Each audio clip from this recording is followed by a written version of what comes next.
বেশি জল দিতে হবে না, আর নেই তো। না রেডি করে নি, ওই চালের গুঁড়োটা নিয়ে আসি, চালটা গরম করে এবার পাইকারি হবে। হ্যাঁ সব চালের গুঁড়ো, এটা পাইকারি হবে, ময়দা হবে। ছুরি করছো?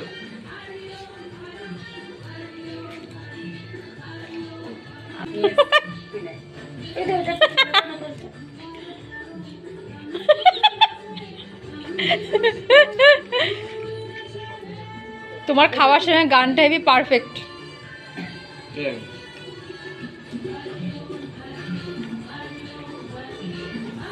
क्या झोल है, क्या गुड़ है। আর নেবে পিঠে?